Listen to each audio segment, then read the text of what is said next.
চাই? ঠাকুর, একবার আপনার সেবা করার অনুমতি। বেশ, অনুমতি দিল।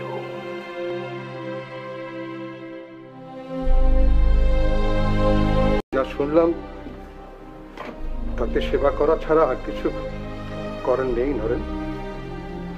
মহেন্দ্রর চিকিৎসায় কোনো ভুল নেই, জানো তো? ওর মতো হোমিওপ্যাথ ডাক্তার সারা দেশে আর একজনও নেই। কিন্তু সাময়িক নিরাময় ছাড়া তো আর কিছু হবার নয় নরেন। তোমরা জানো,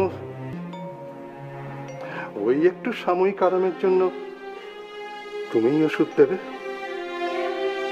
আপনি যদি মাঝে মাঝে এসে দেখে যান স্যার। হাসবো তো, কিন্তু বুড়ো হয়েছি, একা একা চলাফেরা করতে পারি না।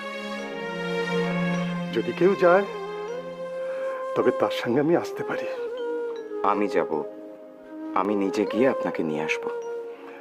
আমি কিন্তু রুগী দেখতে আসবো না নরেন, আমি কোনো ওষুধও দেব না। আমি আসবো শুধু ঠাকুরকে দেখতে।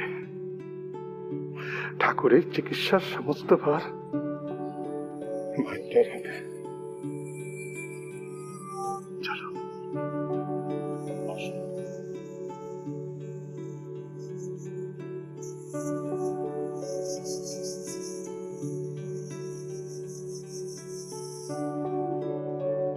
রাজেন ডাক্তারের মতো নাম করা ডাক্তারও বলেছেন যে তিনি মাঝে মাঝে ঠাকুরকে দর্শন করতে আসবেন। আচ্ছা, একটা কথা আমাকে বলতো ভাই, তুই কি সত্যি সত্যি ঠাকুরের সেবা করতে চাস নাকি একান্তে শুধু দর্শন পেতে চাস?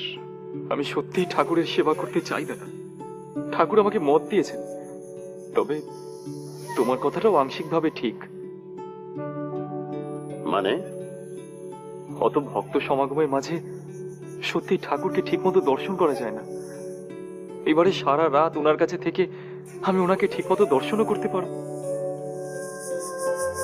কি আছে ওই গেও মানুষটার মধ্যে? আমি অবাক হয়ে যাই জানিস।